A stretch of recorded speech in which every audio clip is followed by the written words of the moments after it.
Ok, então, dando continuidade ao nosso curso, essa é a última parte da revisão matemática, e a gente fecha esse capítulo 1, que vai ser uma primeira aula. Então, hoje a gente vai falar sobre o restante das operações diferenciais, né? Divergente, rotacional. Vamos comentar rapidamente sobre algumas identidades vetoriais que a gente emprega ocasionalmente, né? Oi. Vai terminar o assunto da primeira prova hoje. E Quinta-feira vai ter aula. Eu acho a aula, né? De acordo com o cronograma. Oi? Da segunda prova já. Da segunda prova, Porque daí segunda tem oficina, né? E quinta tem prova, não é isso? Se eu não estou enganado, certo? Então, vamos falar sobre os teoremas importantes, né, que a gente emprega para determinar as propriedades dos campos eletromagnéticos, que são os teoremas de Gauss, Stokes e, finalmente, o de Helmholtz, que garante que as equações de Maxwell tenham uma solução única. Certo? É importante isso também, né? Bom, começando pelo divergente, né? Essa é uma operação diferencial, como ele está dizendo aqui, sobre um vetor que produz um escalar, né? O resultado é uma operação diferencial sobre um vetor que dá um escalar como resultado e que dá uma certa informação que permite detectar fontes ou sorvedouros de campos, né? Por exemplo, campo gravitacional, né? A fonte do campo gravitacional é a massa, certo? Se tem uma massa num ponto, né? Não é esse caso, no caso elétrico um pouco diferente, mas se tem massa no ponto, tem linhas de campo gravitacional convergindo para essa massa, certo? No caso elétrico, nós temos como fonte, por exemplo, a carga elétrica, né? E nós temos dois sinais, positivo e negativo, certo? Então, quando existe uma carga positiva, ela é como se você tivesse linhas de campo saindo desse ponto no espaço. Essas linhas de força são linhas imaginárias, né, que se chama de campo, né, em que se você botasse uma cargazinha positiva aqui vizinha, ela saía repelida na direção dessa linha imaginária, certo? Então, se a carga é positiva, tem umas linhas de campo imaginárias que saem daquele ponto. Se a carga é negativa, essas linhas chegam nesse ponto. Porque se eu colocasse uma carga positiva, ela seria puxada para aquele centro de atração, certo? Mesma coisa da massa, né? Se você tem massa aqui e outra massa, ela vai ser puxada para esse ponto. Então, o divergente permite detectar onde é que tem carga, onde é que tem massa, dependendo da natureza do campo, tá certo? Ou seja, se você tem linha saindo, você tem uma fonte, né? E você tem uma divergência positiva, certo? O campo diverge, né? Essa propriedade de divergir. Se você tem linhas chegando, né? Você tem um sumidor ou um sorvedouro de linhas. É como se as linhas desaparecessem naquele ponto. Então, a gente olhando com essa representação abstrata, né? É como se naquele ponto ele emitisse linhas, no outro ponto ele engolisse as linhas. Certo? Então, uma forma de detectar esses pontos de carga é você calcular o divergente. O divergente, intuitivamente, para determinar o divergente, a gente tenta determinar, em torno de cada ponto do espaço, dado um campo vetorial F, né? Eu quero saber o divergente desse campo vetorial, eu determino o fluxo, pego um volumezinho, certo? Pequeno, ΔV, limitado por uma superfíciezinha sigma, calculo o fluxo para o exterior em torno desse volume e divido pelo volume. Quando eu faço isso, eu tenho mais ou menos essa propriedade. Está divergindo, é positivo, é zero, é negativo, né? Então, daí você tem essa propriedade. Ou seja, dado um campo vetorial, a gente define o divergente, né? Para ter essa propriedade, divergência ou não, ou convergência, calcule o fluxo na superfície fechada que limita um volume diferencial ΔV, divida pelo volume, no limite em que esse volume é pequeno, você tem aí a divergência do campo, aí, digamos, no centro do volume, certo? Então, essa é a operação. Observe que, por definição, divergente de um vetor é um produto escalar aqui dentro, né? Que é um número escalar. Aqui é escalar, então essa razão é um número escalar. Então o resultado da operação dá uma função escalar, certo? Segunda observação, né? A unidade física do divergente, né? O que é divergente de f? Qual a unidade física, né? Dada a unidade de f, quem é a unidade de divergente de f, né? Só é olhar a definição, tá certo?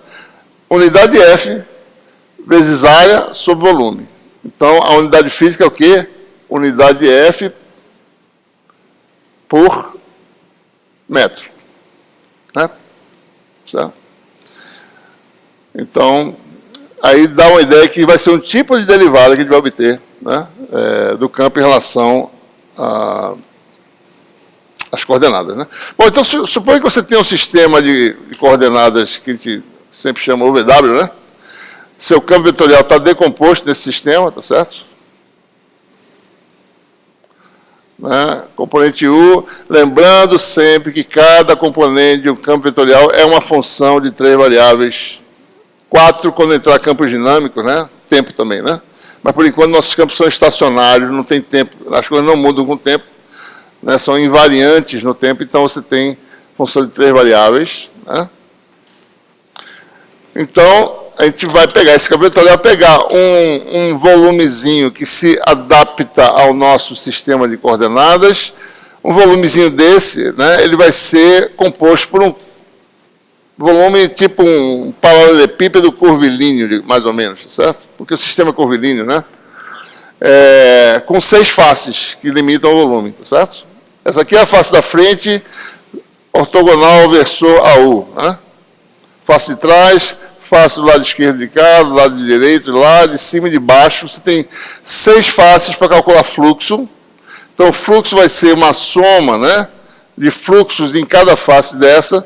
E cada facezinha dessa tem um comprimentozinho no sistema de coordenadas, tá certo? Lembrando, né, na direção U, o comprimento é produzido com um incremento diferencial de U. E você tem H1 du. Na direção 2, na direção V, H2dV, na 3, H3dW. Né? Se eu quisesse calcular o volume dessa face, né, eu posso escrever aqui, certo? O volume desse cubo vai ser o produto dos 3 comprimentos, né, que vai dar H1, H2, H3, du, dV, dW. Né? Certo? Então, o que a gente precisa fazer aqui? Para calcular o fluxo para o exterior, ele vai calcular o fluxo nas 6 faces. E como ele tem um sistema cíclico, basta calcular em 2 faces. Por exemplo, as faces ortogonais a U constante. Essas duas, a de frente e a de trás. Tá? A gente calcula nessas faces, e depois faz uma permutação cíclica e calcula o resultado como um todo. Certo?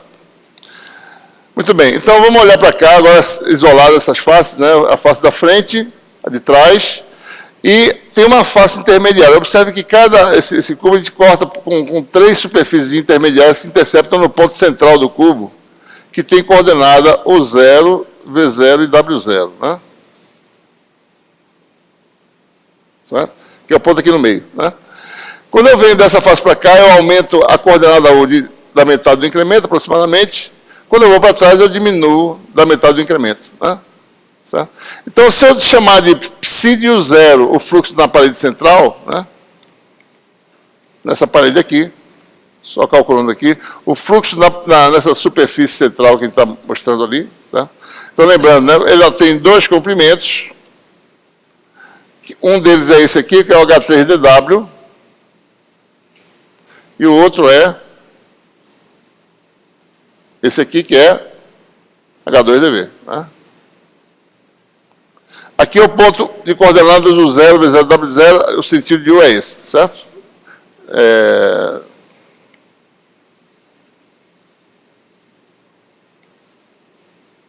Do versor ao esse aqui, né? Então, o fluxo dessa superfície intermediária, esse aqui é o ponto central, U0, V0, W0, certo? O fluxo da superfície intermediária chama de psi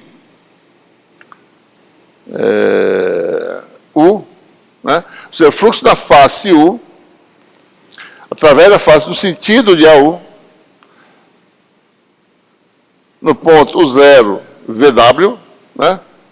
Porque nessa superfície é o zero constante, né? O igual ao zero, a equação dessa superfície aqui, tá certo? Só para a gente entender bem. No nosso sistema de coordenadas, o igual a zero é a superfície coordenada. Então você tem aí, isso aqui vai dar a componente U do campo vetorial.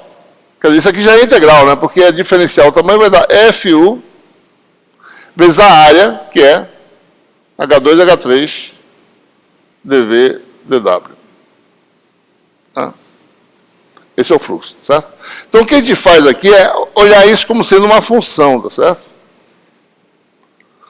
Aqui na superfície intermediária, o fluxo é dado por essa expressão, né? Daqui embaixo, certo? Esse resultado aqui que acabou de mostrar, né? Certo? O que a gente faz é o seguinte, bom, para mim calcular o fluxo nessa parede aqui, eu olho psi como uma função de U, que está valendo é U, certo? Então, eu preciso calcular o fluxo aqui em relação a esse. E depois eu calculo o fluxo nessa em relação a esse. E comparo esses dois resultados.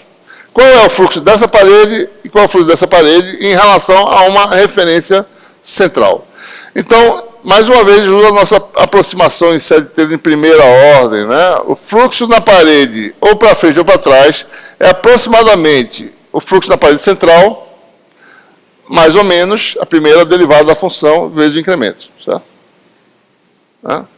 Então, olhando psi como uma função da variável U, a gente olha desse jeito. E com isso, eu tenho que o fluxo para cá é o fluxo para cá, mais uma correção, que seria mais isso aqui. E o fluxo para cá, na parede de trás, é esse fluxo aqui menos essa correção. Certo? Então, se você olhar, este fluxo é para o exterior, e menos o outro, menos o psi0, psi-u menos du sobre 2, é o fluxo para o exterior. Ou seja, aqui é o fluxo que a gente relacionou, mas a gente quer o fluxo para cá, certo? Então, o que eu preciso fazer é pegar, subtrair o fluxo na parede da frente, menos o fluxo na parede de trás, para dar a soma das contribuições para o exterior do volume, certo? Então, quando eu faço isso, obviamente isso aqui vai cancelar, né? A subtração dele com mais e menos, subtrai isso aqui e soma, tá certo? Esse fator, efetivamente, multiplica por 2. Então, você obtém essa diferença, né? Que dá essencialmente a correção, que é o incremento, primeira derivada da função psi-u. Psi-u, como eu acabei de mostrar, né? É dado por isso aqui, né? FU, H2, H3, dV, dW, certo? Então, a derivada disso. E aí é que você tem que prestar atenção, né? Quem depende de U nessa derivada aqui, certo? Ora, FU depende de U, V e W, não pode sair da derivada. H2 é uma função das coordenadas, você não sabe de que forma ele varia, certo? E H3 também. Então, nada disso pode sair da derivada. Agora, esses elementos podem, porque U, V e W são independentes, variáveis independentes, certo? Não tem dependência de si.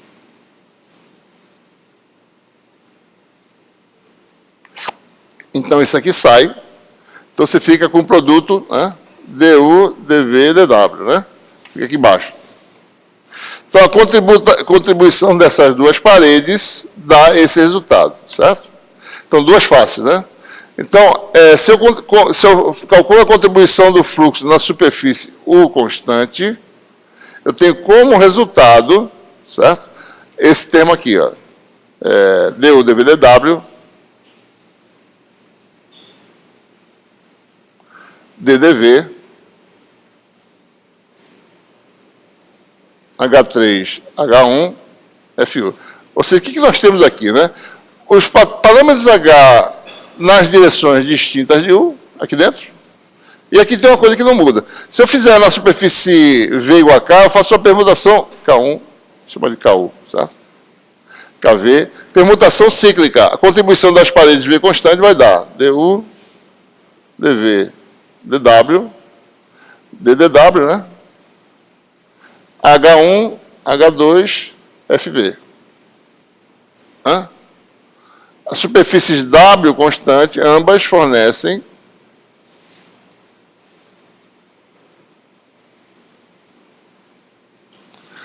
Permutação cíclica, W vai em U, né? DDU. H2, H3, FW. Né? Então, em cada superfície U, você tem a componente de U correspondente na mesma direção, né? Porque a superfície constante, o vetor é a U, então tem que aparecer a componente U do vetor. E os parâmetros H, porque estão associados à área ortogonal à componente, certo? Então, quando você soma tudo isso, você tem aí o numerador, né? Do fluxo, certo?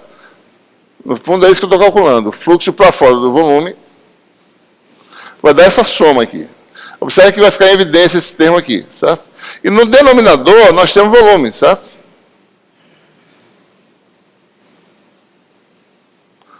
E daí eu faço o quê? A razão dessa soma sobre esse volume e faço o limite quando o volume vai para zero. Quem vai para zero são esses parâmetros aqui. Quando eu faço a razão, isso aqui cancela, né? Nos três termos, certo? Então o limite já está calculado direto. Porque quem vai para zero foi embora, né? Foi cancelado. Então, qual é o resultado final? Né? Então, você tem como resultado essa expressão aqui, né?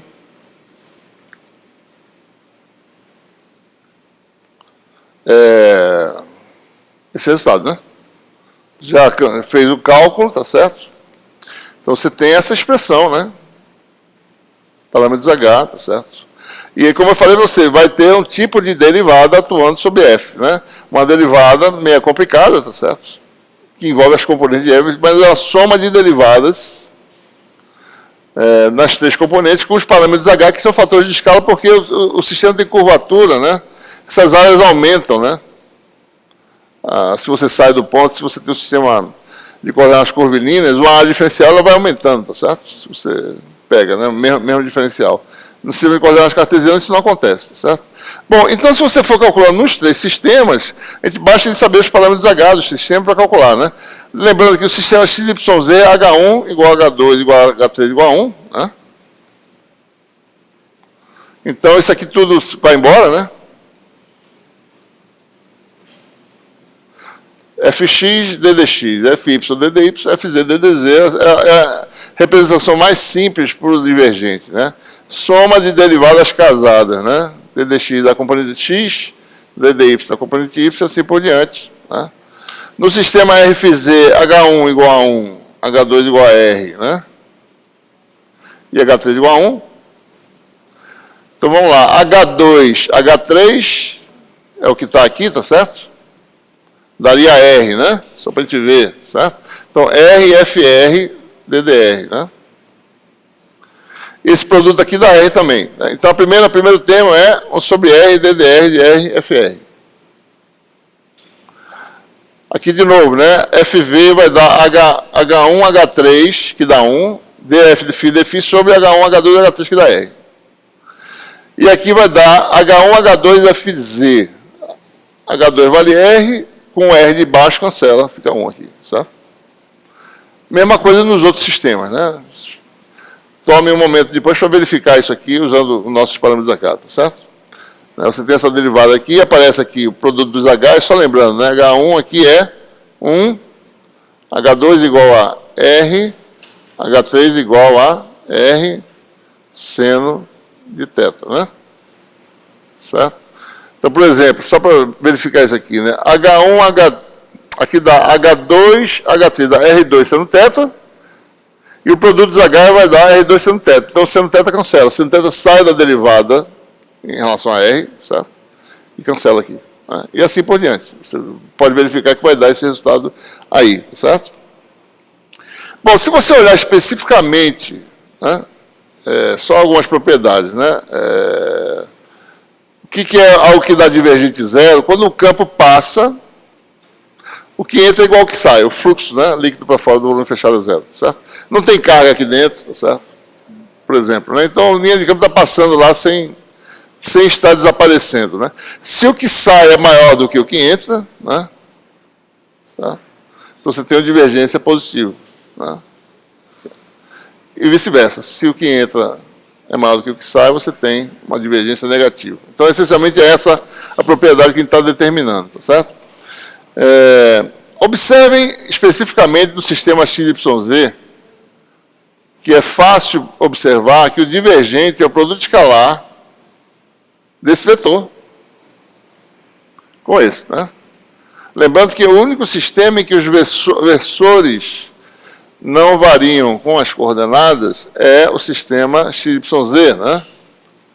Então aqui é fácil perceber que não tem derivada de versor aqui, tá certo? Então a derivada é aplicada diretamente nas componentes. Então aqui vai dar de fato, né, esse produto escalar vai dar exatamente dfx dx mais dfy dy mais dfz dz, né?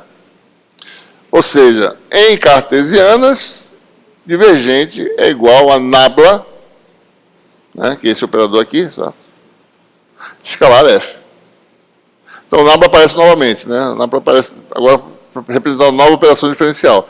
Ora, isso não é, particularidade nenhuma do sistema XYZ. Isso é válido em qualquer sistema, certo? Observe que isso aqui é válido para f qualquer, né? Então, se eu provo no sistema, tem que valer em qualquer sistema. Não tem como não valer, certo? Não tem como não ter essa particularidade de ser só de um sistema de coordenadas, né? Isso é algo que independe do sistema, certo? Então, essa é a identidade. Ou seja, divergente de f pode ser colocado como nabla escalar f. E lembrando agora, quando você faz esse cálculo, o nabla tem que atuar em quem estiver à direita, certo? Ou seja, não só sobre as componentes de f, mas sobre os versores em si. Tá bom? Vamos mostrar aqui um exemplo.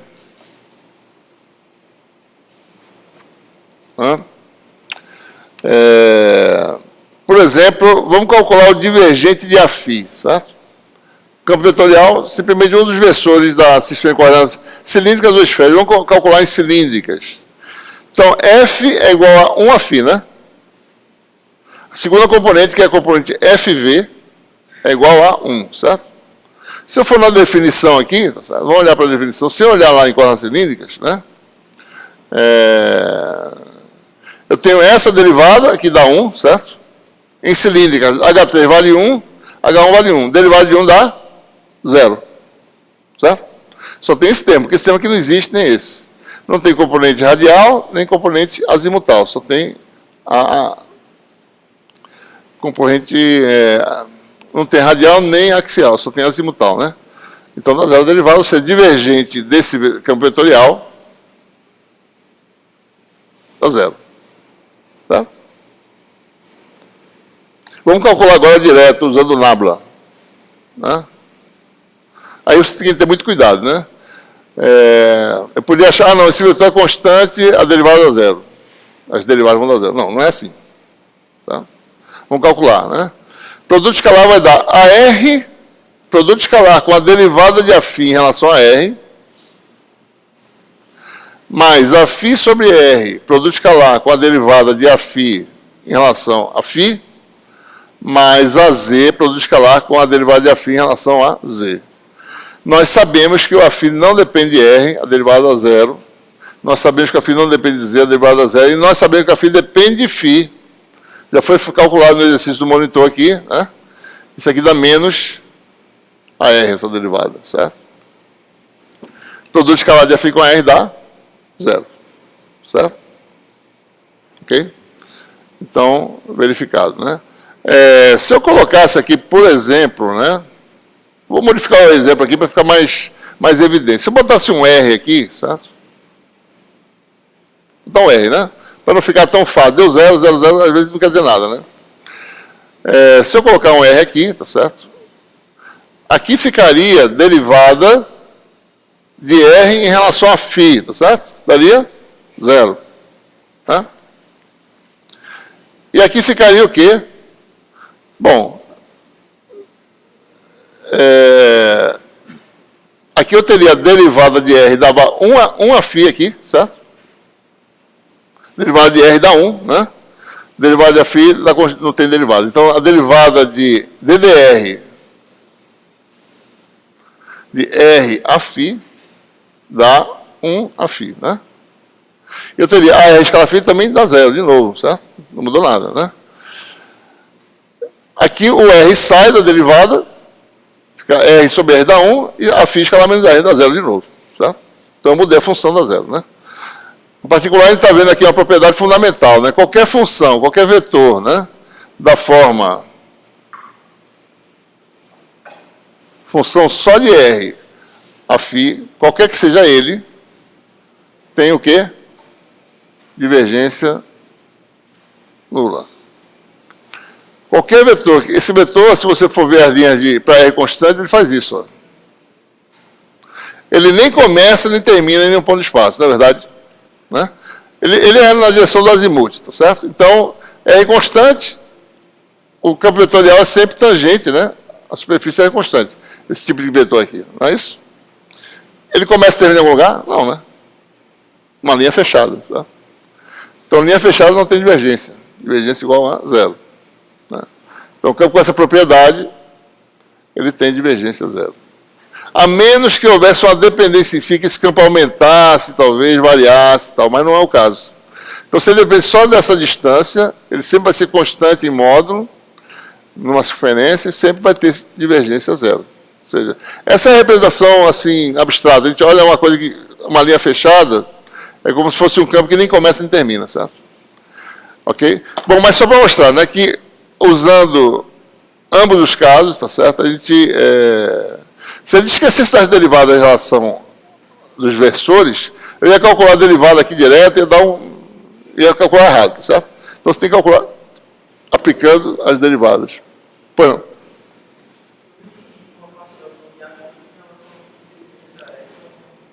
Você assistiu ao monitor? Na primeira aula?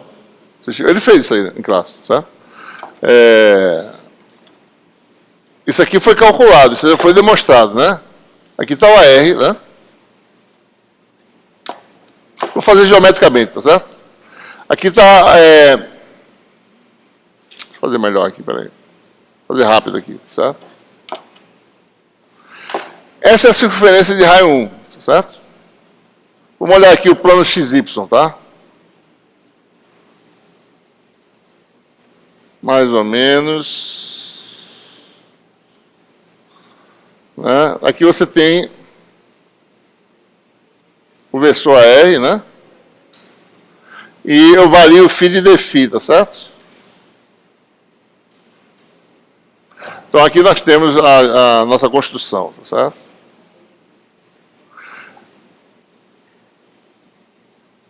Bom, esse aqui é o ângulo φ, esse aqui é o ângulo φ mais dφ. Então, calcular a derivada é saber, bom, antes era a φ, depois mudou para φ mais dφ. Quem é o vetor antes e depois? Né? Então, dAr é esse versor aqui menos esse, que dá esse versor aqui. Né? Esse versor é no sentido do φ, né? E tem magnitude e o comprimento da circunferência. O raio dela é 1, então ele vale 1 dφ vezes o versor, que é a φ. Então, dAr dφ igual a φ. Versores que são variáveis, né, as derivadas dele podem mudar de direção, é o que acontece aqui, tá certo? Então, o dr dφ é um vetor ortogonal a ele, né? Esse é o segundo versor da base, tá certo? E assim por diante, você pode calcular as derivadas dos versores e façam isso como exercício, né? Tem na lista, tem na lista de problemas, tá certo? E tem também no capítulo 1 mostrando como é que faz isso, tá? Ok?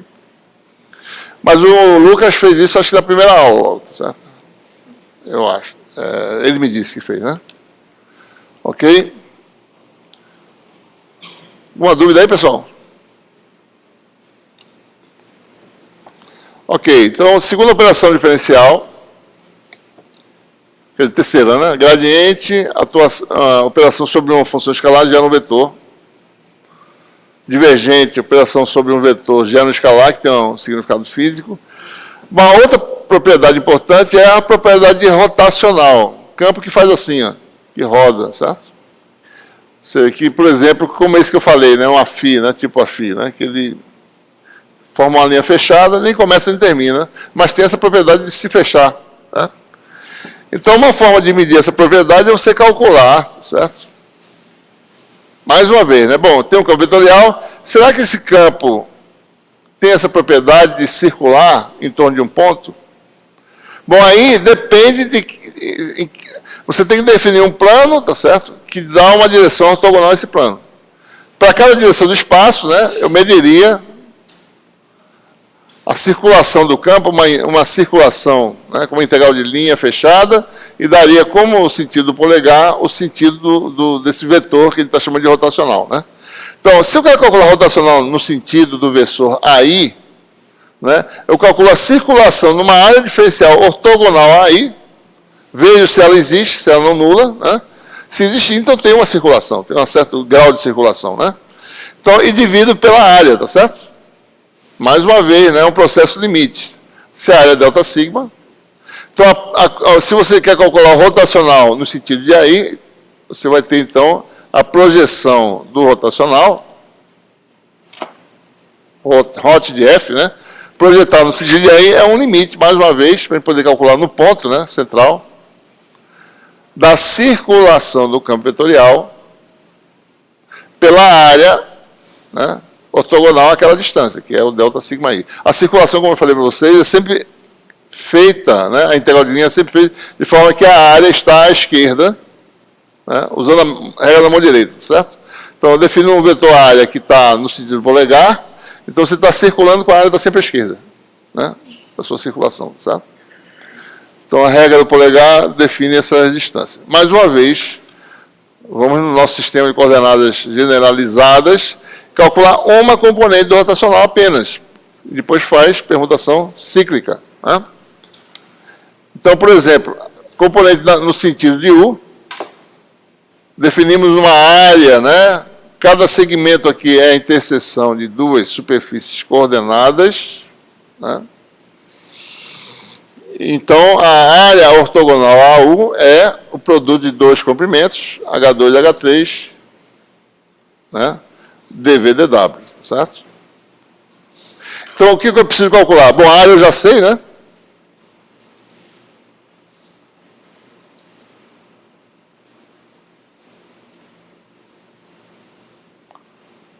É ortogonal a U, tá certo? Então, esses são os produtos de comprimentos. Então, o que eu preciso fazer? A circulação é a integral de linha nesse segmento, mais essa, mais essa, mais essa, certo? O que ele vai fazer, mais uma vez, é olhar cada integral de linha como uma função. Então, eu calculo, primeiro, a integral nesse segmento intermediário, chamo de IV. Certo? Nesse segmento intermediário, a gente chama de IW. Né? Daí eu calculo, nessa aqui, eu relaciono com esse IW, né? Nesse caminho C1, eu relaciono com o IW. Nesse caminho para cá, eu relaciono com o IW também. E depois mudo o sinal para ir para o outro lado, certo? Da mesma forma, IV, né? Para calcular a integral de linha nesse sentido, eu relaciono com essa, com uma correçãozinha da função. A integral nesse sentido, eu relaciono com essa, com a correçãozinha correspondente. Então, por exemplo, né? As integrais intermediárias estão aqui, certo? IV é a componente V do campo, comprimentozinho diferencial, que é H2 dV. Né?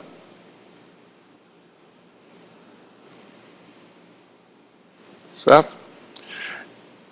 Da mesma forma, né? IW é a componente W do campo vetorial, comprimentozinho H3DW, né? Que está aqui, certo? Então, temos as duas integrais centrais. Então, o que eu faço? Bom, vamos lá. I1 é associada a IW, né? Quem varia basicamente é a coordenada V. Se daqui para cá é dV, daqui para cá é aproximadamente a metade, dV sobre 2. A gente cortou bem no meio, certo? Então, você tem que I1 é IW mais a correção. A correção é sempre a mesma correção em primeira ordem, né? dIW dV. Então, a derivada cruzada em relação a essa variável, incremento, né? E a integral para cá, que eu chamo de menos I3, que a integral para cá é I3, então para cá é menos I3, vai dar IW menos uma correção, certo? Então, para somar essas duas, tem que subtrair esta desta, e 1 menos menos de 3 dá a soma, né? Ou seja, essa integral mais essa, que dá em 1 mais de 3, é subtrair esses dois fatores. Quando eu faço isso, aqui cancela, tá certo? Então, dá a soma, dá o duplo desse fator aqui. Né? Então, em 1 com I3 dá isso. Se você olhar a mesma coisa para I2 e I4, né? I2 menos I2 é igual a IV mais a correção, que é DIV dW, dW sobre 2, né? Menos I2, e I4 é IV menos a correção. IV menos essa mesma correção. Quando eu pego isso menos isso, I4 menos menos I2, daí fica um menos aqui como um todo, tá certo? Né? Subtrai isso aqui cancela, né? Vai ficar menos 2 vezes um desses. Então, efetivamente, sobra de um lado dW dV, do outro, consigo segurar esse negócio, do outro sobra aqui menos, né? Menos dV dW,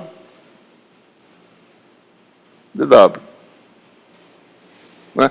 Contribuição desses dois segmentos, ou seja, das quatro segmentos, vai dar essa diferença, né?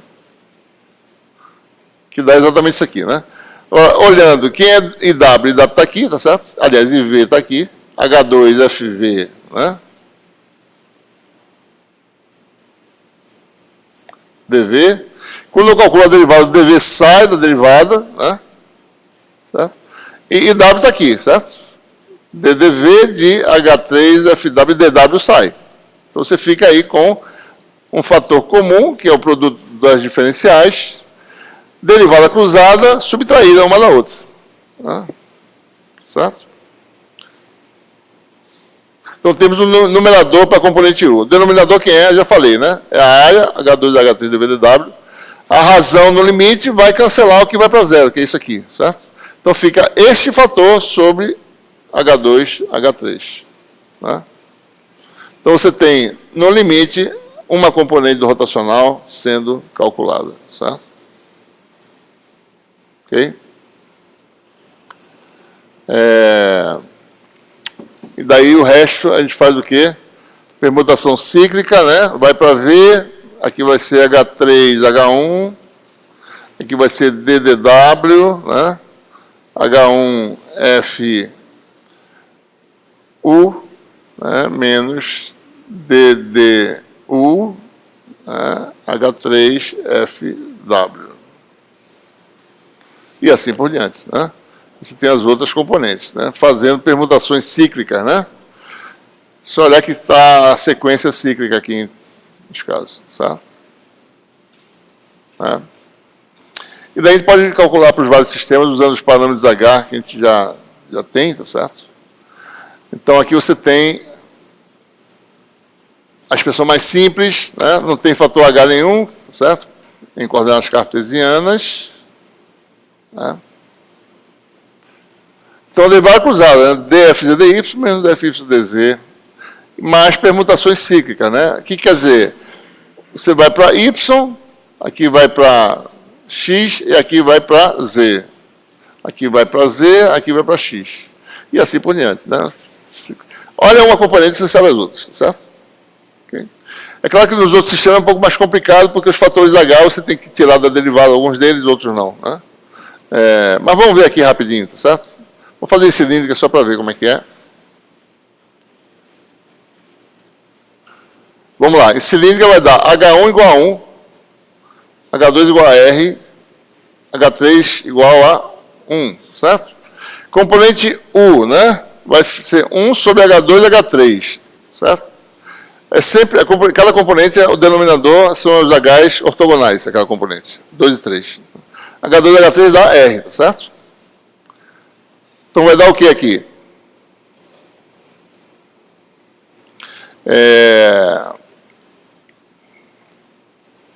Derivada em relação à segunda coordenada, D de φ. H3 dá 1, FW componente Z, né? DFZ, DFI, menos... Oi. DDW, que é DDZ, né? H2, que é R, FZ. Mas aí o R sai da derivada, certo? Então isso aqui vai dar, esse aqui é o primeiro termo, né? Vou fazer um de cada vez só, tá certo? Na direção R, né? Então isso aqui vai dar 1 sobre R dFZ dφ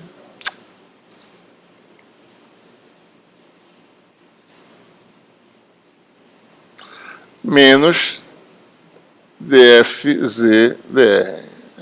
Isso aqui está errado, né, pessoal? Esse aqui é Fφ.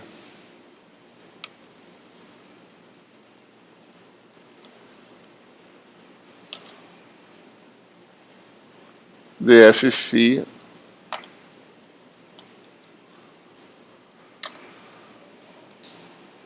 dz, né? Certo? Observe que faz sentido, né? Observe a unidade, né? É campo por unidade de comprimento, certo? Por definição, né? Integral de linha é unidade de campo, unidade de comprimento por área da L2, tá? Então dá campo por unidade de comprimento. Certo? O rotacional também tem dimensão de campo por unidade de comprimento, que nem o divergente, tá certo? Então tá certo aqui, né? Campo por unidade de comprimento. Campo por unidade de comprimento, certo? Né? Na direção azimutal,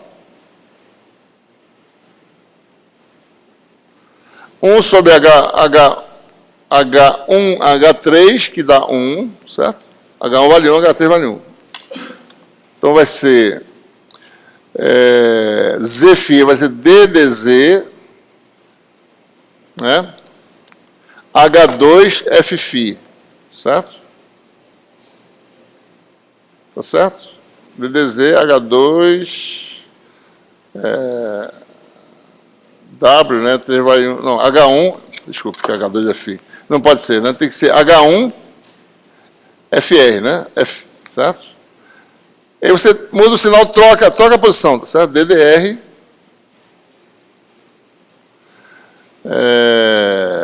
H1, H2. Está faltando alguma coisa aqui? Não. H1, H3. Aliás, desculpe. H1, H3, H3 daria H3 FW, daria 1 FZ, DFZ DR, né? Certo? Então aqui dá DFR DZ menos DFZ DR sem fator de escala, né?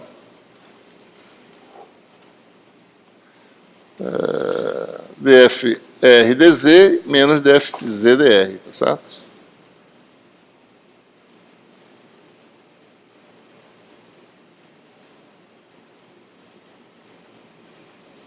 Né? Finalmente, na direção Z,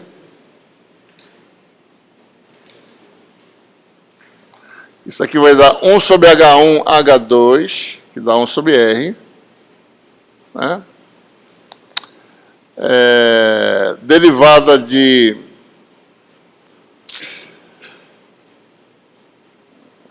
vai dar φz, né? DDφ, né? DDV de H3 FZ, então isso aqui vai dar, não, desculpe, não está errado aqui. Na direção Z vai dar R com φ, desculpe. DDR, né? Do segundo vetor, que é H2, que é R Fφ,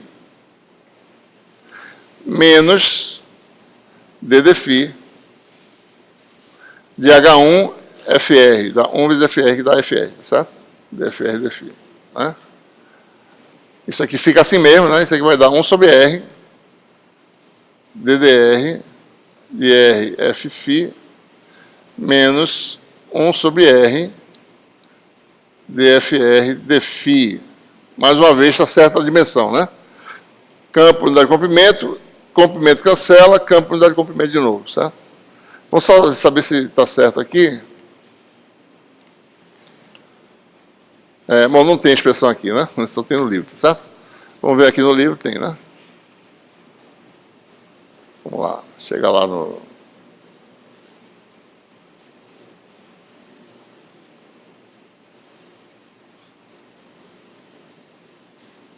Cadê? Onde é que está? Aqui, né? Aqui da expressão, certo? Só verificando, né? A primeira componente é essa aqui, certo?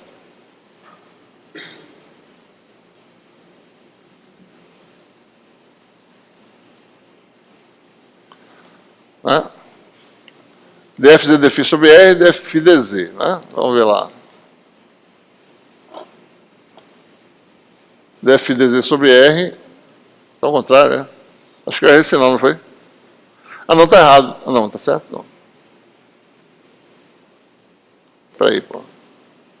dfz dφ, ah, tá certo. dfz dφ sobre R, né? Menos df dz, certo? Segunda componente, dfr dz, tá aqui. Menos, cadê a segunda? Tá aqui. dfz dr, né? Puxa vida, bicho. E a terceira, rff ddr, né?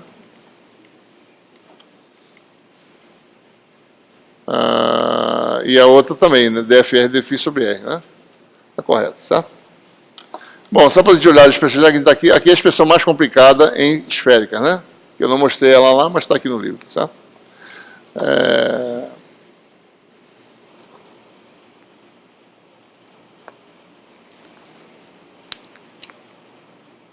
Bom, vou fazer mais um exemplo. Antes de continuar, a gente observa, tá certo? Que se você olhar a expressão aqui em cartesiano, fica fácil perceber que o rotacional de F, né, é um produto vetorial de um vetor cujas componentes são as componentes do nabla, né, com o campo vetorial F, tá certo? Por exemplo, na direção x daria o quê? Né? A segunda componente do nabla, que é ddy, aplicada em fz. E troca o sinal, você permuta, né?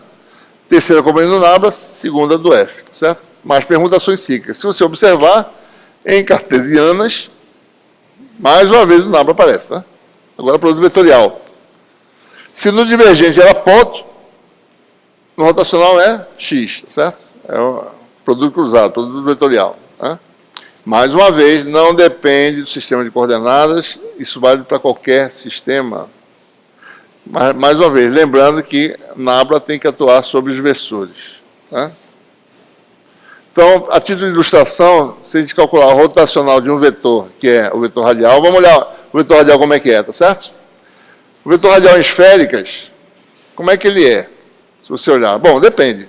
Para cada tetrafilho tem um valor diferente. Bom, para um tetrafilho está aqui, para outro ele está aqui, para outro ele está aqui, tá certo? Né? Numa superfície esférica, a ponta do AR está sempre terminando nessa esfera. Né? Você tem uma esfera aí, essa esfera. Assumam que é uma esfera, tá certo? Então o AR está sempre terminando numa esfera. Ele é um vetor radial. Então não dá a sensação que esse campo é um campo que está saindo desse ponto, né? Que é um vetorial dado por AR, dá a impressão que ele está saindo desse ponto, né? Mas ele não faz isso, né? Ele tem essa propriedade de sair de algum lugar, certo? Mas ele não faz isso aqui. Então, em princípio, é intuitivo que a gente acha que o rotacional dê zero, certo? É um campo irrotacional. Um campo que sai, só diverge, mas não faz isso, não roda, certo? Então, vamos calcular o rotacional e, de fato, vai dar zero, né? Vamos calcular aqui. Mais uma vez, né, usando a expressão em esféricas, que está aqui, ó. Vamos usar a expressão direta, certo? O campo, quando tem o componente só radial, isso aqui não tem, certo? Isso aqui não tem, isso aqui não tem, isso aqui não tem, e você tem aí, a componente é 1, né? Derivada da zero, tá certo? Derivada da zero, né? Derivada de 1 dá zero, tá? Então, rotacional de F, imediatamente, a gente vê que dá zero, né? Então, rotacional de AR é um vetor nulo, né? 3 componentes zero, certo? Vamos calcular agora a rotacional de AR, usando agora essa expressão, né? Mais uma vez, AR, DDR, mais a θ sobre R, DDθ, mais a φ sobre R seno θ, ddφ, produto vetorial com AR, né? Certo?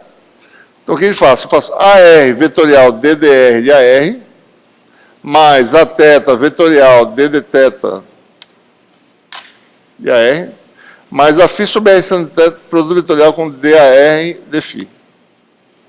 Certo? É assim que faz. Mesmo tem um na frente, mas isso aqui é variável, certo? Derivada de AR em relação a R dá quanto? Para responder, a gente pensa, AR depende de R, então é zero. Né? Então, DAR dr dá zero. Bom, as derivadas, o monitor disse que calculou, certo? Então, vamos assumir que são conhecidas. Se você não souber, tenta fazer, tá? Já fiz uma, né? Então, DAR dθ dá a θ. Se você for ver, o DAR dθ é um versor no sentido da θ. E está na diferença de raio 1. Então, é 1 dθ a θ, que dá aquele resultado parecido com cilíndrica, certo? Esse aqui. E o outro é DAR dφ, que eu preciso também, né? É um versor, tá certo? Que corre assim, ó. Posso fazer rápido geometricamente, né? É um versor que corre naquela circunferência planar, certo? De raio, módulo do raio, que é 1 vezes seno θ, que é o módulo do versor, que é 1 seno θ, raio da circunferência. Ele corre no sentido de quem? Do φ. Então, vai dar o raio da circunferência, φ. Calculem depois. Vocês podem calcular tanto analiticamente, decompondo os versores na base cartesiana, que é fixa, certo? E calculando a derivada direto das funções angulares trigonométricas que aparecem, certo? Ou fazendo geometricamente desse jeito. Né? Aqui é mais rápido. Né? Então, DAR dφ dá seno θ φ. Então, vamos lá. Então, calculando aqui, bom, esse aqui é o rotacional de... esse aqui é o AR. Esse aqui é o R maiúsculo, tá, pessoal? Para não confundir, tá? Bom, esse aqui deu zero do outro jeito, e do jeito que ele está fazendo agora, vai dar essa expansão que eu fiz, né?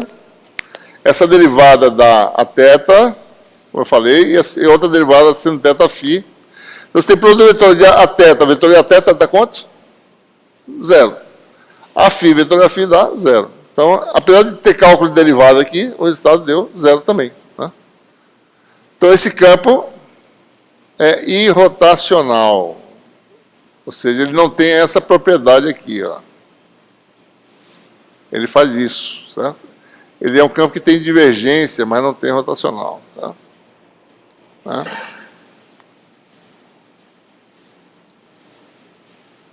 Certo?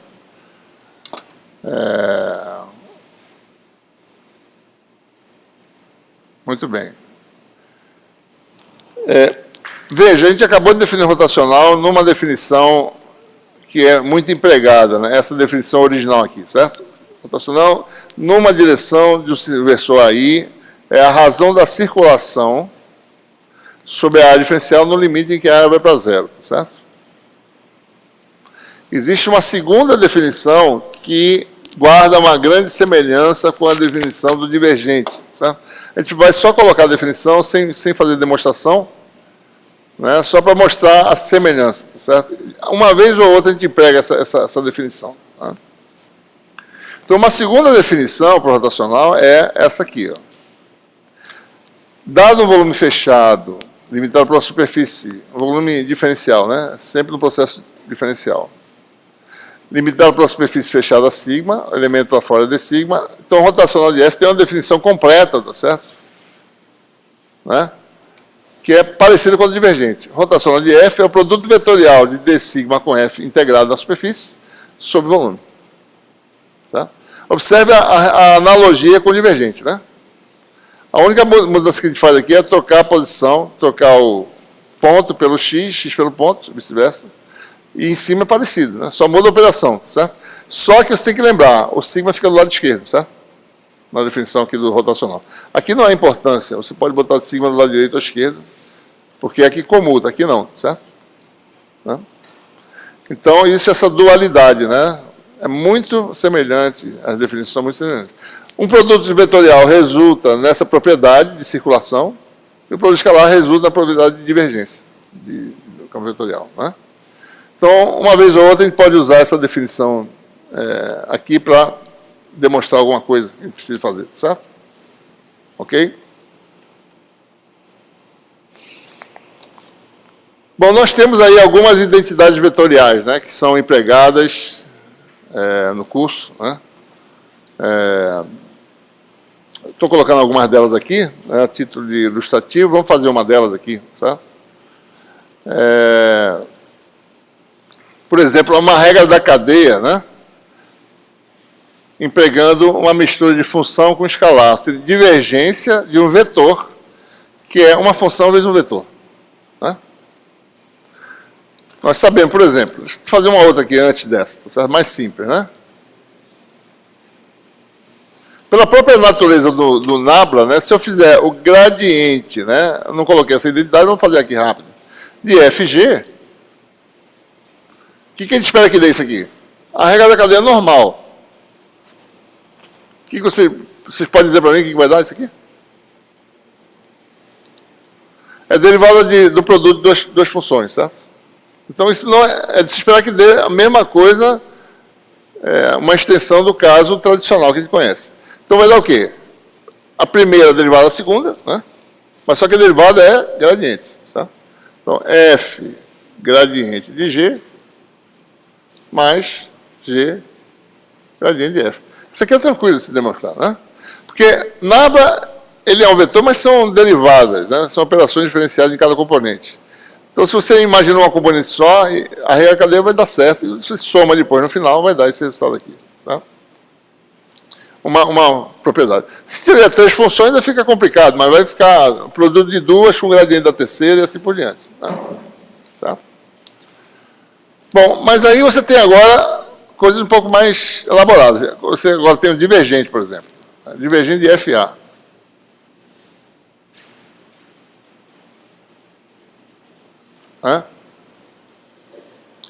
Então, como é que a gente faz isso aqui? Bom, a gente vai pegar o vetor, decompõe ele no sistema de coordenadas correspondentes, digamos,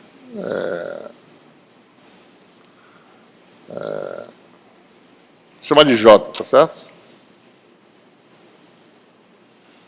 Aí você tem um versorzinho naquela direção J, né? E a componente é J, certo? E o nabla, por sua vez, é um vetor, né, que também pode ser decomposto no sistema. Né? Cada componente é uma operaçãozinha diferencial, chamada de nabla I. Nabla I nada mais é do que a derivada, a operação diferencial, com relação ao comprimento na direção I. Essa é a definição simples do nabla, certo? Cada componente é derivado em relação ao comprimento diferencial. Tá? Então, se eu faço agora divergente, isso aqui vai dar uma soma, né? IJ, de 1 até 3. Então, você vai ter AI, nabla I, produto escalar, F, AJ, certo? Tá? Isso aqui vai dar o quê? Bom, nabla I aplica a regra da cadeia normal aqui, tá certo? Então vai dar soma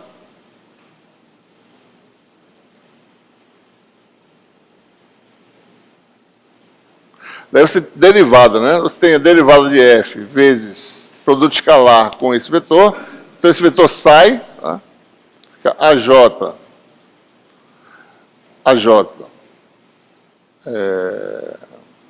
Desculpa, esse ponto aqui vem para cá, tá? Vou botar esse ponto aqui. Ó. AI escalar, né?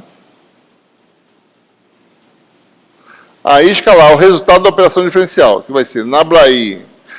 Sai isso aqui, fica nabla I de F. mais F, né? Nabla I de AJ.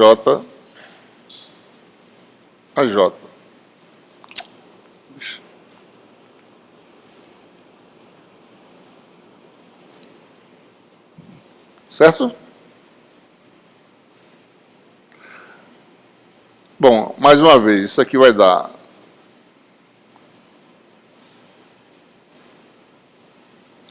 eu vou permutar aqui, tá, pessoal?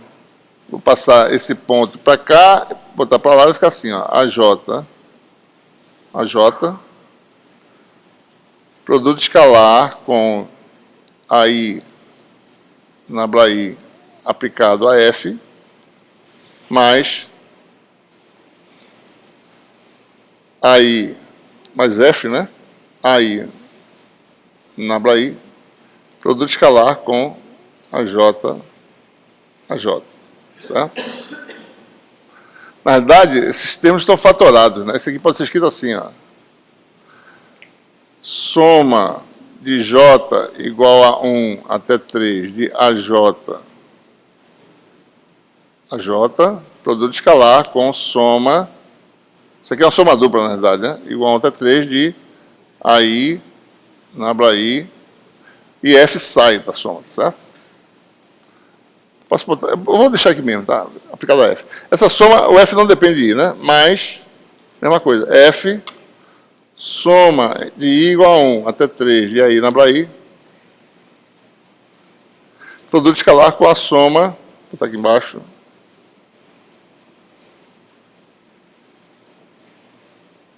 pronto, daí deu o resultado que a gente quer, certo? Este aqui é o nosso vetor A. Isso aqui é o Nabla aplicado a F, produto escalar. Né? E esse aqui vai dar F mais, né? F, Nabla, escalar A. E temos a regra da cadeia, né? Divergente FA é igual a escalar Nabla. Escalar quem? Nabla de F é o gradiente, né? Mais F divergente. Então, divergente, a regra da cadeia é essa, né? Divergente de uma função vezes um vetor vai dar produto vetorial, produto escalar do vetor com o gradiente da função, mais a função vezes divergente do vetor, certo? Essa propriedade aqui, tá certo? Se fosse rotacional, eu faria a mesma coisa. Só que tem um momento que eu mudo a posição. Vocês lembram aqui nessa demonstração, tá certo? Teve uma circunstância aqui que eu mudei a posição. Né? Se eu tivesse um X aqui, né? Teve um momento que eu botei o A para o lado esquerdo, certo? Se eu fizesse isso no X, seria menos, né? Se fosse produto vetorial. Aqui não teria nenhuma diferença, né? Aqui manteria o X. Então vai dar menos A vetorial gradiente mais F rotacional.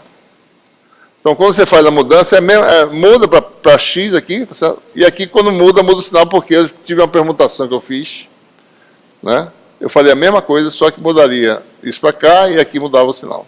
Então essa é a regra da cadeia aí para o rotacional de F, certo? De F vezes um vetor, né? Bom, uma segunda, você tem também operações repetidas, né, do Nabla sobre uma função, por exemplo. Né? Essa operação aqui é chamada de Laplaciano. Né?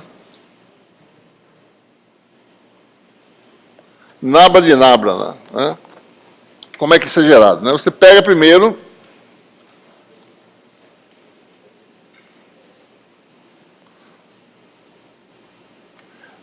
você tem um campo vetorial, né? F, né?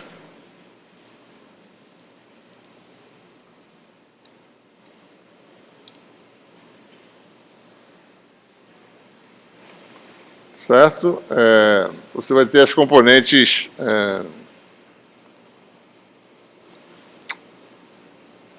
Desculpe. Vetorial não. Tem a função escalar, né? Daí construa o gradiente dessa função, tá certo? E depois calcule o divergente do gradiente. Ou seja, você pegou a função escalar, gerou um vetor, certo? Gradiente que tem uma interpretação física que a gente já deu, né? Ortogonal F constante, etc. Daí pega e calcula o divergente desse vetor. Você tem aí o divergente do gradiente de F. É um tipo de segunda derivada que vai atuar sobre essa. Esse aqui é o Laplaciano de F, né? Ora, se F é essa função, o gradiente de F é um vetor no nosso sistema de coordenadas curvilineares, vai ser AU sobre H1, né? DDU, mais AV sobre H2, DDV, mais AW sobre H3, DDW, né? Esse é o gradiente de F no sistema VW, né? Comprimento diferencial na direção U, comprimento diferencial na direção V e comprimento diferencial na direção W, né? E quando eu calculo agora o divergente de um vetor cuja componente U é dado por essa expressão, isso aqui é a componente U do vetor, certo? A componente V é dada por essa, e a W é dada por essa, né? Então, se eu calculo o divergente do gradiente de F, então tem lá aquela expressão geral, né? O denominador é o produto dos H's, né?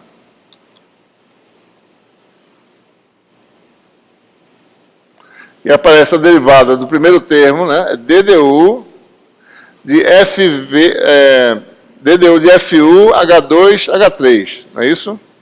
É a área ortogonal, a componente do vetor, que tem os parâmetros H's, H2 e H3, certo?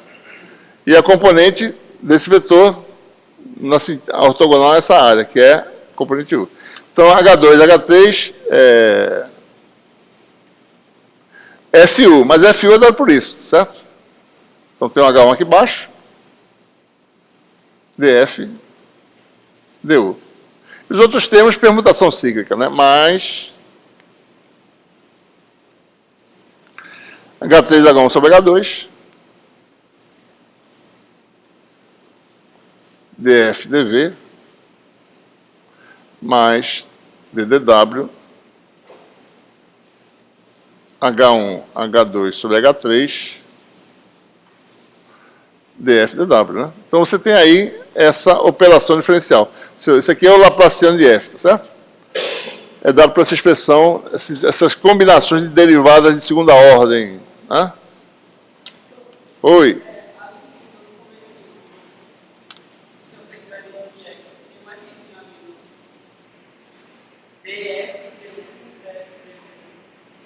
Desculpe, faltou F, né?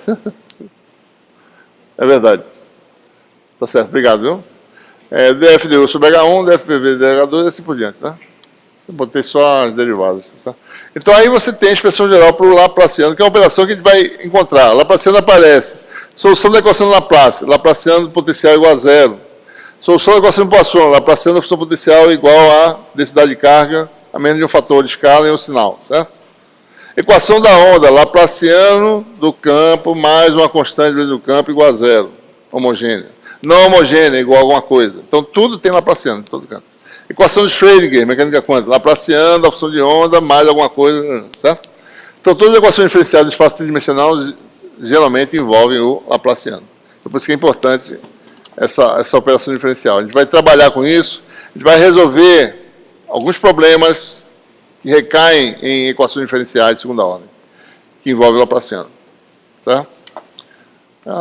Então, você tem aí, no sistema mais simples, o Laplaciano tem essa forma simples, né? Soma das derivadas segundas, né? Porque os H são unitários, né? E aí nos outros sistemas você tem aí os fatores de escala aparecendo, né? Então você tem, sempre lembrando, né? Unidade Laplaciana é L a menos 2, comprimento a menos 2, certo? Derivada segunda em relação ao comprimento, que é o espaço geométrico que a gente tradicionalmente usa, certo? Então você tem essas combinações em cilíndricas e em esféricas, né? Ok? Uma outra operação repetida do Laplaciano tem a ver com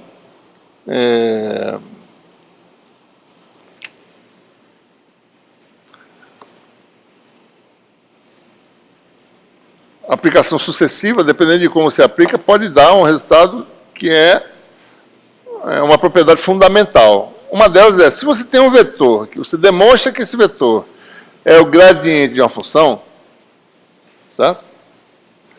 Então, esse vetor é irrotacional, sempre. Todo vetor que é o gradiente de uma função escalar, ele é sempre irrotacional, né? Ou seja, essa é a identidade, né? Rotacional do gradiente de uma função, qualquer que seja f, é sempre zero. Tá? Isso se demonstra tranquilamente, a gente não vai perder muito tempo com isso, mas só para a gente... É intuitivamente simples de entender. É como se fosse... peraí. Tem um produto vetorial de nabla com nabla, dá zero. Você pode raciocinar desse jeito, certo? Pode pensar assim. Não é muito assim, mas é o que parece, né? Nabla é ortogonal a nabla, é paralelo a nabla, então o produto vetorial dá zero. Certo? Então essa é a propriedade, né? Então, o campo que é obtido do gradiente da função escalar é irrotacional. Certo? Por exemplo, né? Exemplo.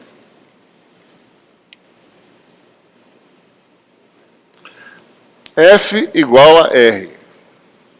Certo? Quem é o gradiente de F?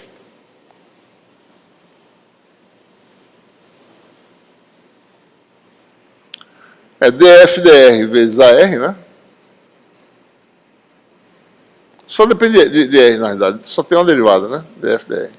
As outras derivadas são nulas, tá certo? Tem um componente. Isso aqui dá quanto? AR. Esse campo é irrotacional. Acabamos de demonstrar isso. Não é isso?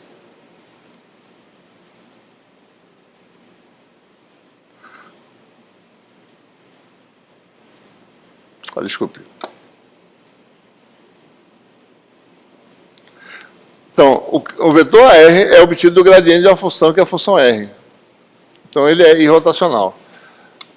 Não só isso, né? Se F é uma função só de R, mesma coisa. Qualquer campo obtido do gradiente dessa função, tá certo? A função só depende de R, vai dar o quê? AR df dr. Certo? Se eu calcular o rotacional desse vetor aqui, vai dar zero de novo. Certo? Porque essencialmente tem aqui aquelas derivadas vão cancelar, vão dar tudo zero, tá certo? O derivado do versor vai dar a θ e a φ, vai dar produto vetorial de a θ com a θ e a φ com a φ, e a derivada em relação a R, né? Fica a R vetorial R que dá zero. É fácil mostrar que isso aqui também gera um campo vetorial que tem rotacional zero. Então, qualquer vetor que é obtido de uma função que só depende da distância é irrotacional. Porque esse vetor sempre vai ser um vetor radial, né? E vetores radiais, como a gente está falando aqui, são vetores que têm fonte, né? No centro, né? No ponto, certo? Então, eles não fazem isso aqui, ó, são irrotacionais. Não fazem essa propriedade. Tá? Ok? Então, essa propriedade é importante, né? Todo vetor obtido do gradiente de uma função é irrotacional, independentemente da função. Se você provar isso, você mostra que esse campo é irrotacional, né? Campos que são assim são chamados campos conservativos. No caso físico do campo elétrico, se você for ver, ele é obtido do gradiente da função potencial. Tá? O campo gravitacional é obtido do gradiente da função potencial gravitacional. Mesma coisa. Tá? Por que conservativo? Porque se você pega o trabalho de um agente para mover o elemento de carga ou a massa num caminho fechado, dá sempre zero. Isso quer dizer circulação de campo igual a zero. E quer dizer campo irrotacional. Tá? A gente vai explorar isso mais, estou só adiantando um pouquinho para a gente ver. Um outro tipo de campo importante é chamado campo solenoidal. É o campo que tem divergência zero. Todo campo que tem divergência zero, ele é solenoidal. Então, o campo solenoidal é o campo que faz isso aqui, né? Certo? Então, se você provar que um vetor é obtido do rotacional de outro vetor, esse vetor sempre vai ter divergência zero. Então, a identidade é rotacional do rotacional de um vetor dá sempre zero. Qualquer que seja o vetor, certo? Mais essa propriedade, né? O campo solenoidal, tá certo? Tem divergência zero. Eu acabei de mostrar um, né? Um campo solenoidal, aquele vetorzinho que eu falei, o vetor B igual a φ, né? Ele é o rotacional de alguma coisa, tá certo? Ele tem rotacional igual a zero, né? Aliás, desculpe. Não, rotacional igual a zero. Tem divergência igual a zero, né? Esse vetor aqui tem divergência nula, tá certo? Ele pode ser obtido do rotacional de outro vetor, né? Qual seria, hein? Oi.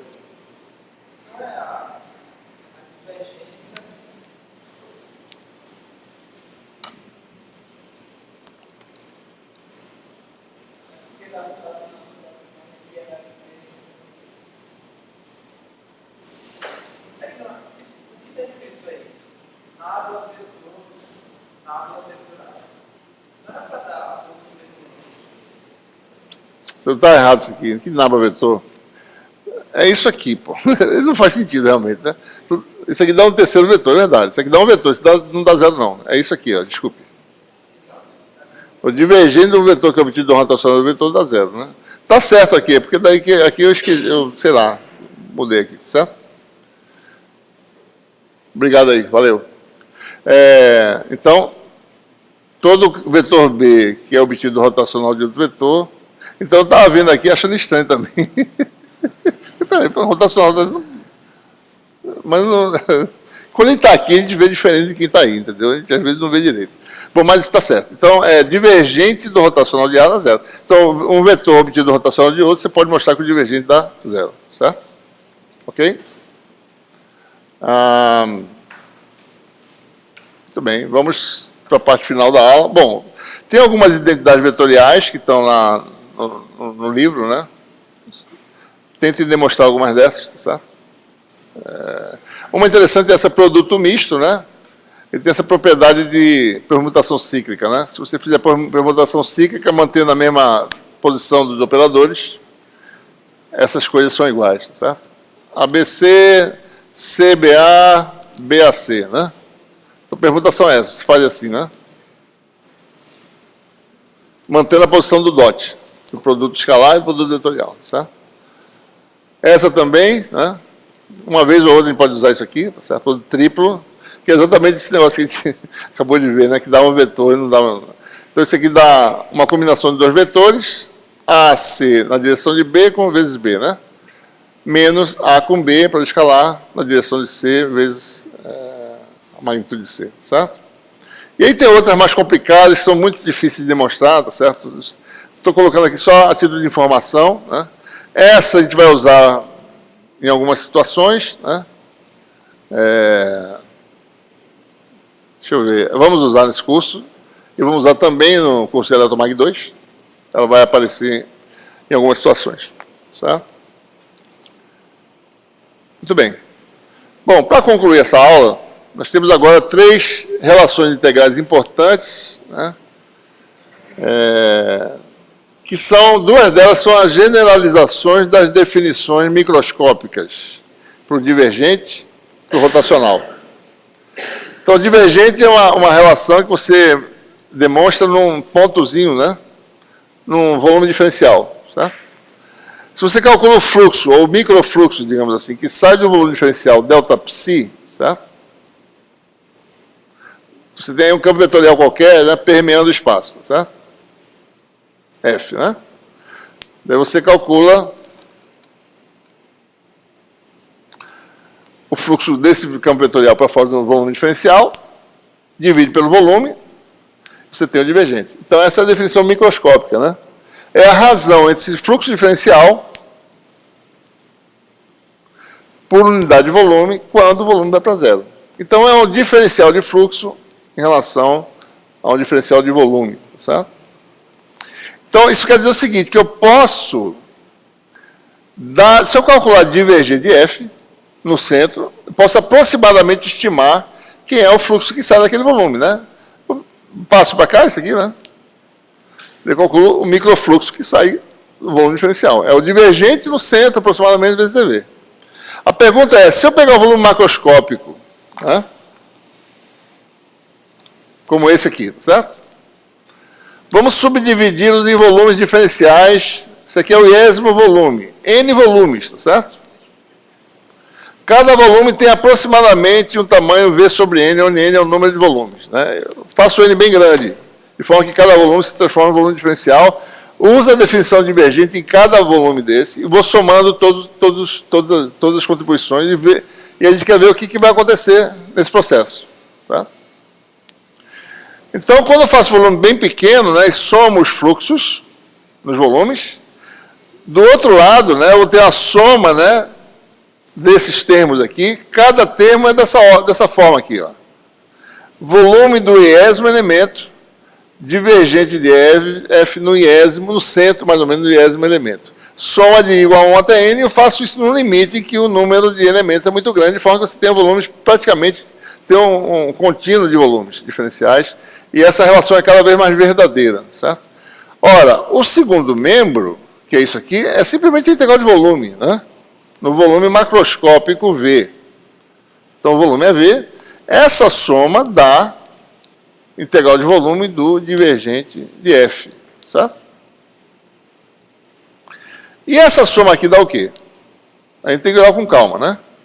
Vamos olhar para esse volume aqui, e o fluxo que sai desse volume tem essa contribuição, mais essa, mais essa, mais essa, mais para o lado de cá, para frente, mais para trás lá, certo? Só que o volume vizinho, quando for calcular, ele vai ter nessa parede de contato, vai ter uma contribuição em sentido oposto. Então vai ter um cancelamento. Então quando eu junto esses dois, certo? E forma esse novo volume agora, a integral só vai dar na parede externa, né? Essa aqui interna cancelou, e tem nessa parede interna. À medida que você for somando, vai começar a ter cancelamento nas paredes comuns, internas, e só vai sobrar contribuição na parede de fora, certo? Ou seja, o resultado da soma dos microfluxos é um fluxo só na parede, que não é comum a duas células dessa. É essa soma aqui fora. Mas o que é isso? O fluxo através dessa superfície macroscópica. Então, o resultado da soma dá isso aqui. O fluxo na superfície macroscópica para o exterior do volume macroscópico V. Então, isso é o que fornece o primeiro teorema, né, da análise vetorial, teorema de Gauss, teorema da divergência. Né? Você pode calcular, se você souber um lado, você sabe o outro. Né? O fluxo para o exterior de uma superfície fechada é o divergente, integral de volume do divergente. Ou seja, se um campo não tem divergência em nenhum ponto de espaço, o fluxo líquido para fora de qualquer superfície é zero, independente da forma da superfície. Certo? Propriedade fundamental. Né? Que a divergente dá essas informações, tá certo? Então, se tiver resultado, então isso aqui vai dar o resultado. Né? Ok? Então, esse é o teorema de Gauss. Tem aí uma integral de volume associada à integral de superfície do vetor. Integral de volume do divergente e integral de superfície do vetor. Né? A primeira propriedade é essa. Segunda é o teorema de Stokes. Mesma coisa, generalização, ou seja, se isso aqui é a generalização da definição da divergência de um vetor, isso aqui é a generalização da definição de rotacional de um vetor. Né? Então, a mesma coisa, temos um campo vetorial, né, permeando o espaço, e você tem, então, o rotacional na direção, numa dada direção do espaço. Você pega a área normal diferencial, usando a regra da mão direita, calcula a integral de linha do campo vetorial e divide pela área diferencial. Né? Se a integral de linha chamar de ΔL, né, essa circulaçãozinha aí, microcirculação, então a projeção do rotacional na direção de N, que é o que a gente calcula, é o limite de quando a área tende a zero, da razão dessa circulação, que chama de delta L e delta sigma. No limite, isso aqui é um diferencial, né? Diferencial de circulação por unidade de área, o que, mais uma vez, permite, né, calcular a circulação, a microcirculação, sabendo mais ou menos quem é o rotacional. Isso aqui está errado, mais uma vez, né? Eu botei aqui... Ah, não, isso aqui está certo. Não, isso aqui está certo, está correto. É produto escalar, né? Porque é a projeção do rotacional de direção normal. Então, isso aqui vai dar o produto escalar do d sigma com F. Então, se eu souber calcular isso, tá certo?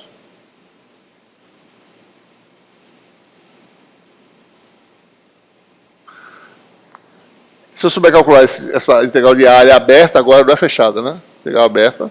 Então, eu calculo, então, a microcirculação dl. Né? Então, mais uma vez, vamos generalizar isso para uma área macroscópica, certo? Como essa, né? Aqui está a borda da área, tá certo? Estou calculando, observe que a área está sempre à esquerda, né? Eu vou calculando microcirculações nessas areazinhas que compõem essa calota, tá certo? Né? Mais uma vez, né? Na iésima área, a contribuição que ela dá é esse produtozinho escalar. Isso aqui calculado aproximadamente no centro, né, mais ou menos, dessa área. Produto escalar com essa área vetorial diferencial, que é o delta sigma i. Né? Faço o número de células grandes, ou seja, a área mais ou menos sendo sigma, dividido por n da área de cada elemento aproximado. Né? Então, no limite, então a pergunta é essa. Somando todo mundo, né? Soma em i, né? Soma disso aqui. No limite, né, de quando o volume quando a área vai para zero, tá certo? Qual é o resultado que a gente obtém? Né? Então, um lado é a soma das microcirculações. O outro é a integral de superfície somada, certo? Soma desses termos dando, na realidade, a integral de superfície de f. Né? Somar isso aqui, né? Dá esse resultado, no limite, tá certo? Integral de superfície, da superfície aberta, né? Bom, o que dá o segundo membro, tá certo? Se você for ver, né? Vou pegar aqui um exemplo aqui qualquer, talvez essa cor não seja adequada mais, né? Nesse caso, tá certo? Vou botar no plano aqui que fica mais fácil. Bota no plano que fica mais fácil. Botar só uma área, um pedaço da área aqui, recortar essa área, né? Eu estou calculando aqui integral de linha, né? No caminho fechado. Eu tenho essa célula, mais essa aqui. E aqui eu tenho cancelamento, certo? Porque uma foi para um lado, a outra veio para o sentido oposto. Então, a contribuição dessa célula com essa dá um resultado por fora, na borda, né? E aí eu vou me alastrando, tá certo? Me alastrando cada vez mais até chegar na borda, né? Então, eu vou chegando na borda, então vai dar o que o resultado? A soma das microcirculações dá a circulação na borda da área. Tá certo? No caso aqui, a borda aqui seria esse caminho C. E a área está do lado esquerdo, né, pessoal? Pode observar, né? Certo? Então, a circulação, a soma dá essa circulação aqui. Cancelou todo mundo, só deu nessa borda aqui. Resultado, né? Essa soma dá a circulação de F, né? Então, esse é o teorema de Stokes, certo? Circulação de um campo vetorial diretamente relacionado. Isso aqui está errado, pessoal. Isso aqui está errado, acho que está aqui. Isso aqui está errado, né? Impressionante. Eu acho que eu escrevi errado em algum lugar aqui, né? Deixa eu ver. Não, isso aqui está errado também, tá vendo?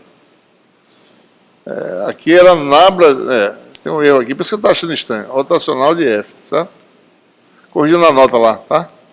D sigma, produto escalar com rotacional de F, né? Então aqui já veio errado desde antes, ó. Rotacional de F, tá certo? Estava aqui, né? Aqui está errado. Nossa, rotacional de F, né? Aqui está certo. Certo?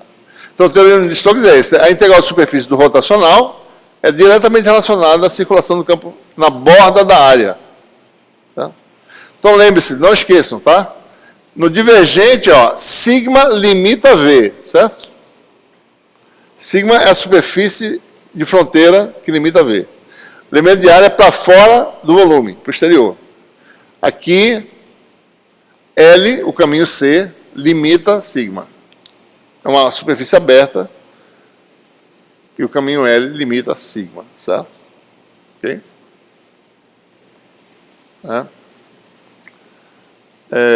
Bom, então só lembrando, nós tivemos uma segunda definição para o rotacional, não foi? Que foi essa aqui, né? Que a gente falou sem provar, né? Tem uma segunda definição que parece com divergente, certo? Então, se você generalizar essa, vai ter uma relação integral também interessante, né? Que é a generalização dessa relação.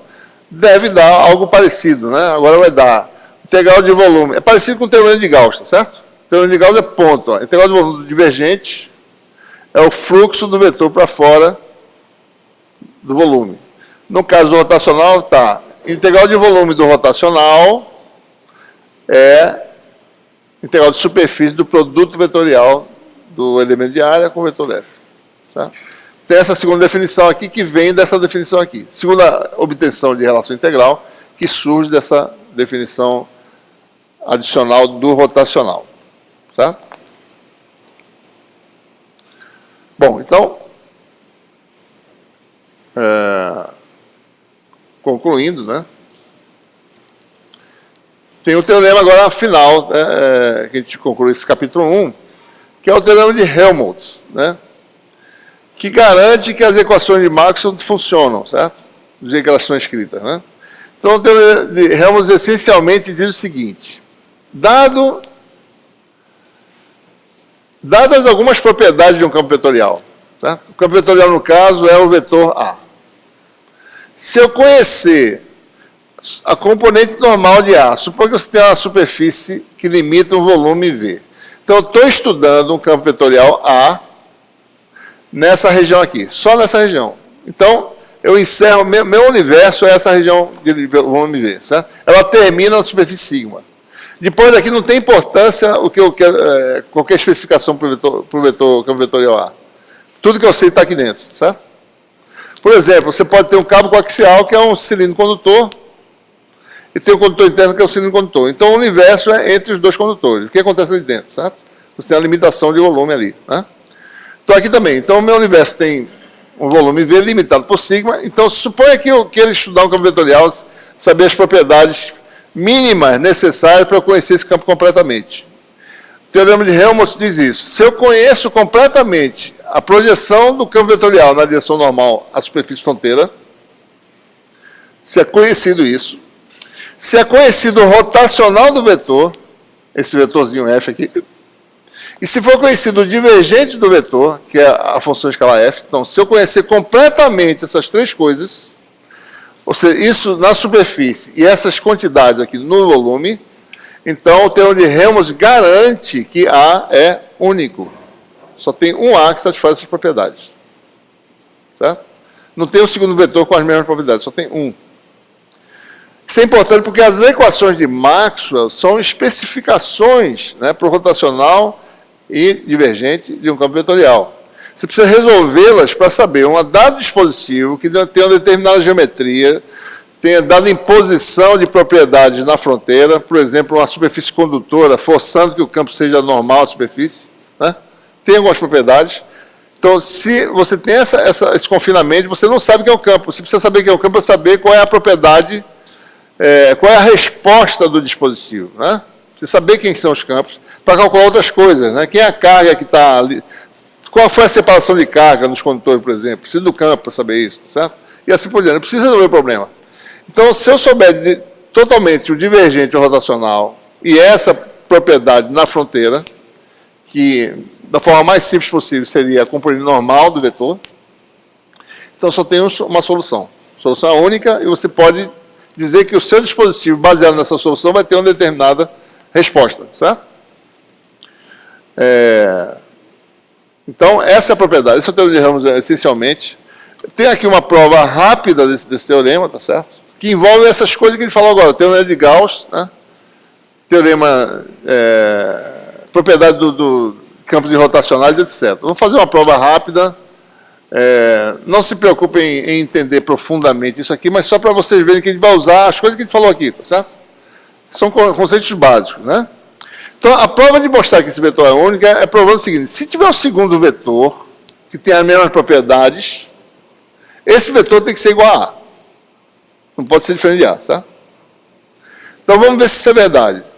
Imagine um segundo vetor com as mesmas propriedades.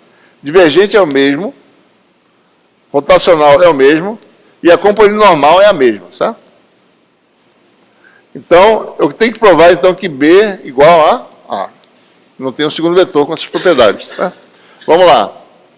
Constrói o vetor de diferença. Equivalentemente, vamos provar que esse vetor de diferença é o vetor nulo em todos os pontos do volume. Né? Não em alguns pontos, em todos os pontos. Certo? Bom, então o vetor B tem as mesmas propriedades. Vamos ver o vetor de diferença quem é. Quem é divergente de U? Bom, divergente de U, vou fazer aqui separado.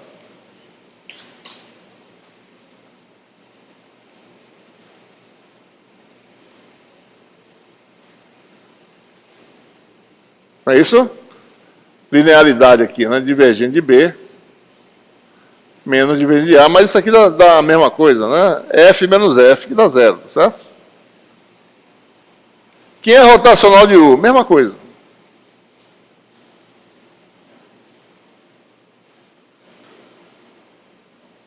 Vai dar rotacional de B menos rotacional, que vai dar F menos F, também dá zero. Então, U tem divergência zero, tem rotacional zero. Quem é a componente normal de U na superfície? A normal, aliás, B normal menos A normal, que vai dar zero. U é o vetor que tem divergência zero, U é o vetor solenoidal, certo? Tem rotacional zero, né? Aliás, o contrário, né? Um é o vetor que tem divergência zero, não tem fonte, e um vetor irrotacional, desculpe. O vetor irrotacional, né? Bom, então você tem aí vamos ver nossas propriedades que a gente falou hoje, né? O é solenoidal, tem divergência zero, certo? Essa é a propriedade, né? E o é irrotacional. Bom, se o é irrotacional, é porque ele pode ser obtido do gradiente de uma função escalar. Aquela propriedade que a gente falou hoje, né? A gente provou que qualquer vetor obtido do gradiente de uma função tem rotacional zero. E o n de sigma igual a zero. Então, vamos construir esse vetor novo aqui, ó, o sigma, e usar o teorema de Gauss para esse vetor, porque aí vai aparecer a componente normal do vetor que a gente precisa, que dá zero, e outras coisas. Vamos ver aqui. Então, teorema de Gauss. Integral de volume do divergente do vetor, né? É o fluxo desse vetor para o exterior do volume. Ou seja, é o escalar de sigma. O vetor é φu, né? É φu escalar de sigma. Mas de sigma é módulo vezes n. Isso aqui vai dar φ u escalar n de sigma. Isso aqui é a componente normal de U na superfície. Certo? Quanto é que dá isso? Zero. Então, pergunta, por que eu construí esse vetor? Porque, pelo teorema de Gauss, eu ia usar a projeção dele na superfície fechada, que dá zero. Para eu começar a aparecer um zero em algum lugar, né? Aqui o zero aqui, certo? Então, o normal igual a zero, zero. Então, integral de volume disso aqui dá zero, certo? E aqui é regra da cadeia, que a gente falou hoje. Né? Divergente de uma função vezes um vetor. Né? Dá produto escalar do vetor com a gradiente da função. Né? Mais a função divergente do vetor. Mais um zero apareceu. Ó. O vetor tem divergência zero, certo? Quem é o gradiente da função? O próprio vetor, né? U. Tá? Então, o que a gente prova? Teorema de Gauss, isso aqui dá zero, né? Que a gente acabou de mostrar. Que essencialmente é integral de volume do módulo quadrático de U dá zero, né? Ora, se o é positivo, se módulo de O quadrado é positivo definido, isso aqui é sempre positivo, só tem uma fórmula disso aqui dá zero, certo? Se isso aqui for zero. Porque não tem cancelamento, né? Mais e menos na integral, né? Você não soma e subtrai. Você só soma, tá certo? Se isso aqui dá zero, isso aqui é positivo, só tem uma possibilidade. Se isso aqui for zero. Ou seja, U igual a zero, B igual a A. Tá? Né? Observe que se Bn, observe que isso não daria zero se Bn de sigma fosse diferente, né, de An de sigma. Por exemplo, se eu tenho dois campos vetoriais que têm o mesmo divergente, mesmo rotacional, mas as componentes normais são diferentes, eles não são os mesmos, tá certo? São diferentes. Tá?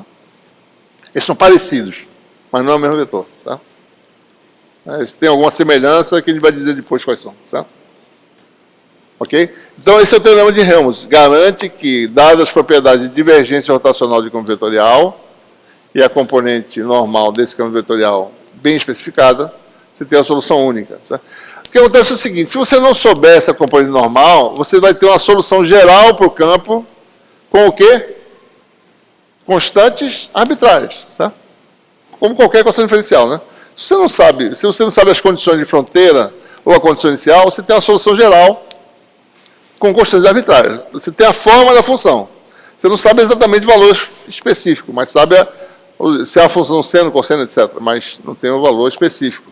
É isso que acontece aqui também. Se você não especifica essa componente normal, tem a solução geral para o campo, né? Que tem uma forma bem característica, mas não tem assim um valor único no ponto. Pode mudar dependendo das constantes, dependendo da condição do contorno. Certo? Ok, pessoal? Então, com isso, a gente termina essa nossa aula. Nosso capítulo está terminado. E já o monitor está aí, tá certo? Para fazer a aula de exercício. Eu recomendo que vocês assistam, viu, pessoal? Na última aula de exercício, muita gente foi embora. Isso é um mau sinal. Viu? Mau sinal mesmo. Certo? Como esse curso tem 6 exames, vocês têm que estar ligados e tirando dúvida e conversando e vendo exatamente como é que são as coisas, porque tem muita coisa para se estudar. Viu? Certo? Ok.